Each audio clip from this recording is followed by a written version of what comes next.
Yep. Okay. Unpause.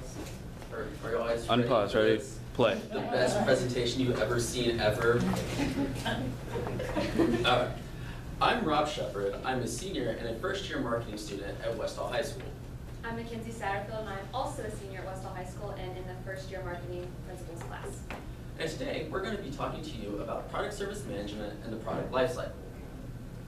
To begin with, we'll talk about our Spartan Station. Our best-selling product, which was handed out to you earlier, is our Otis Spunkmeyer cookies. We ask that you taste these cookies and fill out your small survey that we hand to you. We sell these cookies for 2 for $1. Our other bestsellers are Capri Suns and coffee. Our target customers want to prefer sweet and energizing treats to help them get through the day. This is what we were talking about earlier. You guys had questions about it. This is a graph from our sales of last year to currently. As you can see, our sales have gone down. We attribute this to the new mandates governed by the Let's Move campaign by Michelle Obama. With the introduction of the new foods, we think that the customers are not liking the taste compared to the old products and not buying it as much. In our marketing class, we have been studying product service management and the life cycle and what we need to do to bring more sales into our school store. So me and Robbie have come up with a theory for our store. It's called Cut to Crave.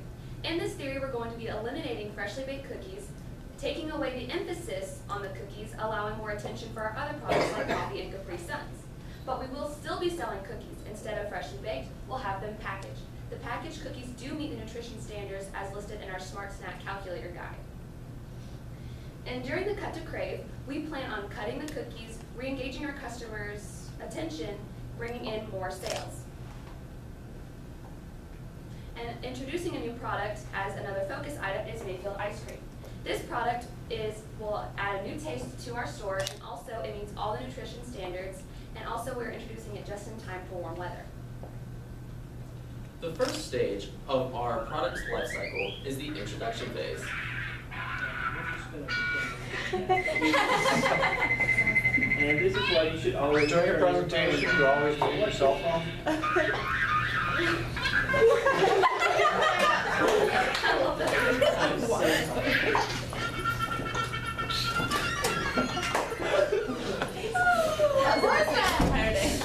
Okay, back on track. The first step of our product life cycle is the introduction phase. In this stage, there are a couple of challenges to introducing a new product. Some of the challenges we faced with introducing the Mayfield ice cream was acquiring a freezer, maintaining the product, and setting an introductory price that meets and is good for our target market, which is ages 13 to 18.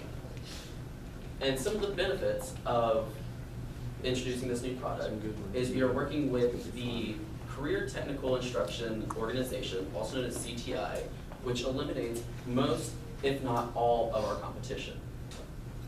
The second stage in the product life cycle is the growth stage. This stage is very critical because this stage determines our product's potential in the market. Here we must be aware of our customers and their demand, and also be willing to adjust our prices according to the economy. I believe that we're at a high advantage in this stage due to our partnership with our only competition, CTI. The next stage is the maturity stage. At this stage, our Cut to Crave theory should be in full effect. We will track this by customer surveys and seeing our sales through the time introducing it. At this time, the ice cream should be hitting its peak, and if we realize that the Cut to Crave is working, we will keep the ice cream in production, and we have ideas of doing maybe a seasonal product, like in the fall having pumpkin ice cream, or in the winter having a peppermint kind of ice cream. We use it. Sorry. The last stage of the product life cycle is the decline stage. And every product has a decline. But at this stage, our customers will be well aware of the Cut to Crave theory. And in the Cut to Crave theory, we will have already gathered all of our information from our customers, which will help us further our decisions on the actions of our theory, either to keep the ice cream sales or bring back the cookie sales. And our goal for this whole theory is to basically eliminate a product to re-engage our customers, that way in return increasing our sales. As you can see, we have many new ideas, including our cut to crave theory. We hope these ideas will put the Spartan Station back into the black and create more of a profit. Please remember to fill out the small survey we gave to you, seen here. And on behalf of West Hall, we would like to thank you. This concludes our presentation. Are there any questions? I'll start here. So, nice usage of the graph, talking about the downturn readings per my statement on the previous presentation. So it's good you guys addressed that one. You both worked well together, right? So you knew when it was her turn, she knew when you were going to change the slide, which is very important. It's difficult. It's easier when one person's up there because they know when to go and when the slides come. It's more difficult to be cohesive when you have two people and have a message that flows. Good job about thinking about correlating the ice cream with the seasons. You know, it's almost like news hijacking. Like I always tell the companies I work with, you know, March Madness is right now. Run a marketing campaign that says something about March Madness. You know, Christmas time's coming up. Run a marketing campaign that's something around Christmas. So, good idea to use that. And then good job on using the survey, right? So these are the people that will be buying the product. So you want to get their input. You know, their input matters. If you don't do a survey, everybody doesn't like it. You're in a box here thinking about, oh, we'll just try this, versus going out to people who aren't going to buy it, sending out the survey. People can tell you what they don't like, what they don't like, and you come back with a product that fits their needs, which is important. Good job. With the graph, I think you could have made it a little bit bigger and have a clear indication of what the lines meant on the graph. The red versus blue, I think I figured it out. But I would do that. The cut to crave concept, like how did y'all come up with, you know, cut to crave? Well, we were thinking about a new product. Ms. Norman came to us with this project, and we were thinking, all right, so we were trying to make a whole new product, but it was really hard to follow the nutrition standards. And we were kind of getting frustrated, like nothing's going to work, nothing's going to be new, we want to bring sales in. So we thought, you know, Ms. Norman said our main seller is the cookies, but they still aren't meeting our profit that we need. So I suggested that we completely cut the freshly baked cookies, and people are going to come to the store like, you know, I don't like the cookies, but wow, where'd they go? You know, I missed them, and hopefully that way they cut it to bring it back. Just like we took the idea from Zaxby's, how they have their fried pickles, and when they take them away, people always want them, or McDonald's Shamrock Shake, how when it's gone, everyone wants them so much more. Yeah, I really like that idea. In fact, all of these, it's been a lot of creativity. A lot of creativity in all the presentations. And you may have said it and I missed it, but what was the benefit to the other group that was your competitor with the partnership? Like, what's the benefit? She also sells ice cream, so instead of, you know, making our own ice cream, you know, Mayfield already makes nutrition standard guides. So they sell on, I think, Tuesdays and Thursdays, and that's when they would get their profit. And then we sell on the other 3 days as if we would sell our freshly baked cookies, getting us profit. So we work together and adjust our prices as needed. Oh, gotcha. One of the things that's difficult to measure are some of the intangible aspects of selling freshly baked cookies, like the aroma. Mm-hmm. And did you give any thought to how you might address that trade-off? Yes, we were going on to the, we were following the track of the aroma. I thought about it. I said, you know, there's like 3 things that I come running to whenever I smell it. It's cookies, brownies, and popcorn. And we were going to try to sell popcorn or brownies, but nothing met the nutrition standard guide. So we just decided to take away the aroma and hopefully go off word of mouth and the seasonal aspect where it's fresh and new. Great thing, now there's so many freshmen, different types of sprays that you can go and find one, I like that, how you work. It's like spray. There you go. This is the Otis Spunkmeyer spray. Like, plugins, yeah. So, there's like the Opal and you get those kind of things and use that. When I saw product life cycle, I thought you were just gonna explain that to us. But thank you very much for showing us how that, you know, all of those different stages that you products. Any other questions? You want this? Oh, yes, I'll pick them up when Merrick walks up. Now Merrick's gonna talk about it. Thank you all very much. Thank you. Thank you, good job.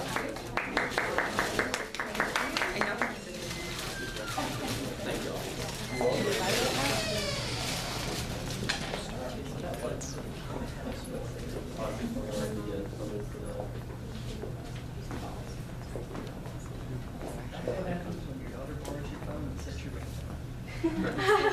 Not only did my daughter set the ringtone like that, she set it so I couldn't turn it off. I had to like go out there and press lots and lots of buttons, yeah.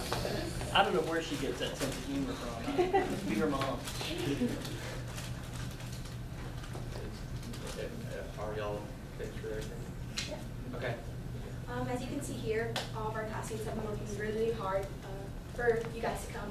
Thank you for your time here, and if you guys have any closing comments, you guys can do that. I really like the representation of all of the Y'all go classes. walk up to the front so we can talk to the group as a whole, because this, even though I was absent a lot more than I normally am from this, I'm so impressed. AV tech.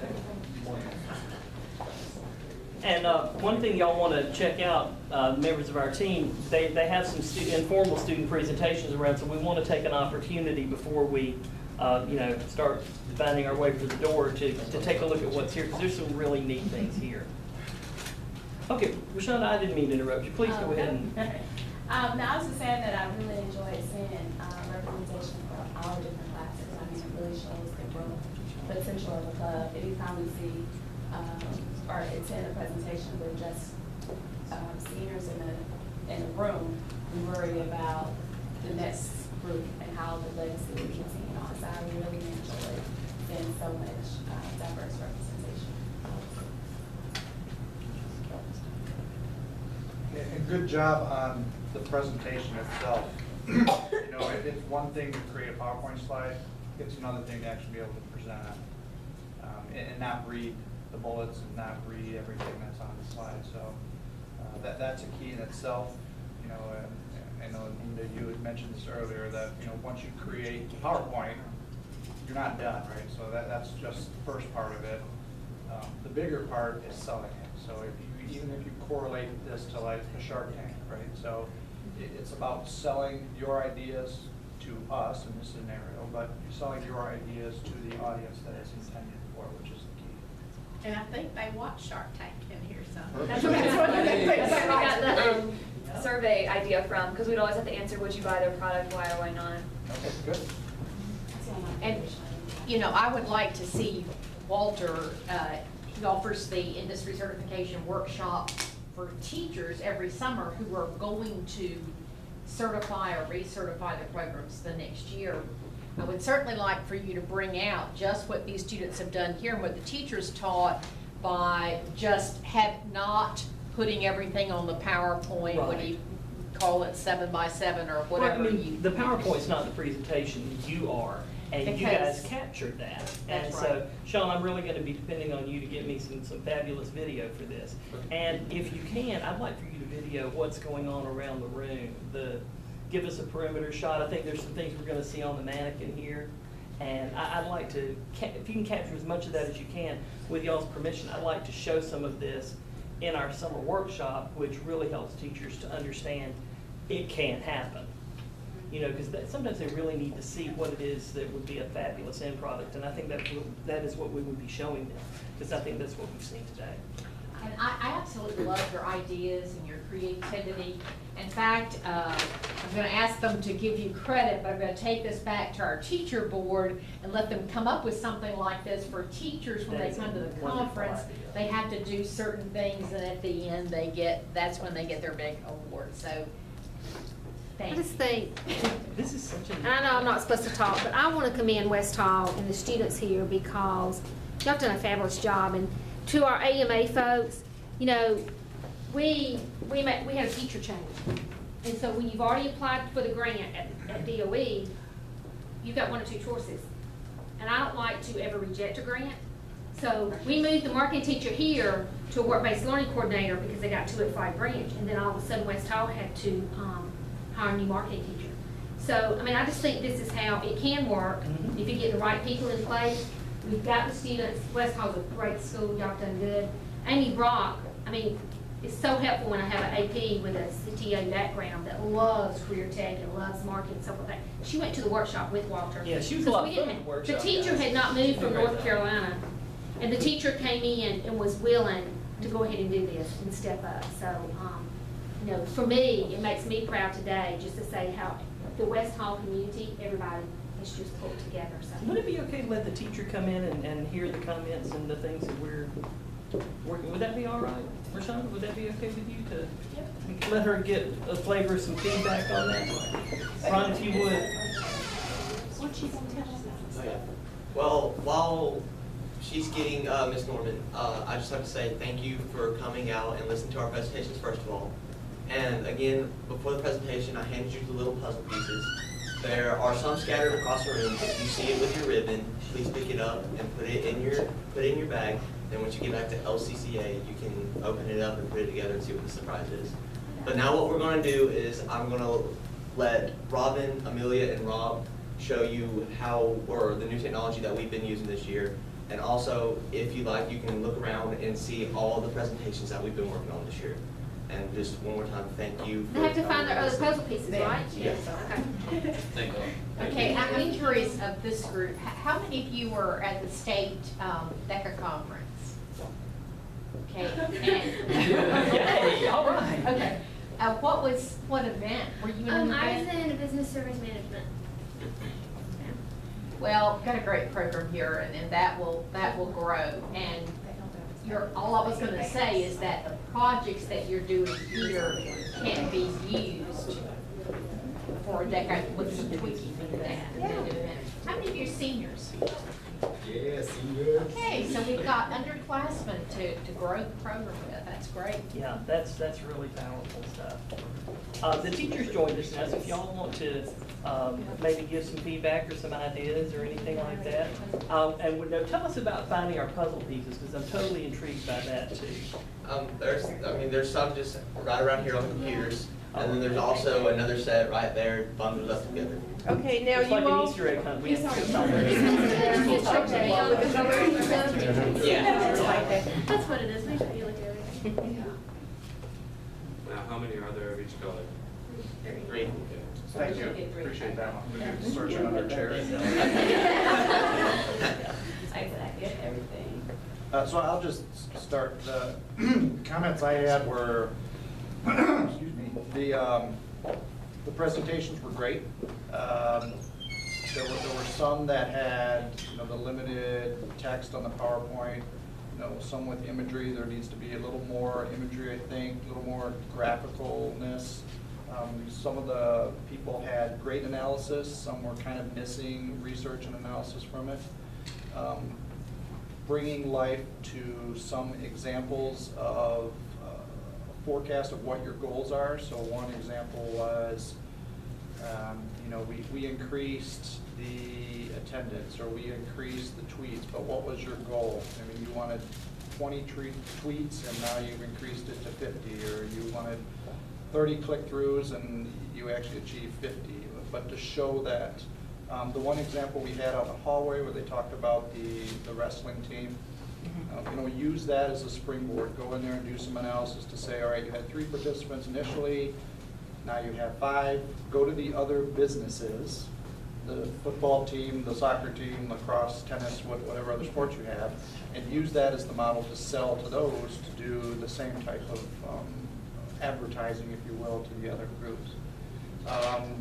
The store itself, the comment I had was you had a downturn in the store because you had to switch. Right.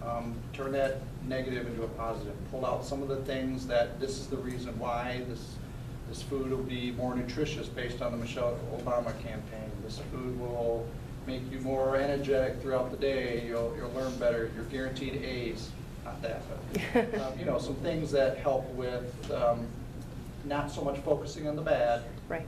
which human nature, we all can tend to focus on the bad, but there's always something good in the bad. So pulling that out and using that as the example and showing that to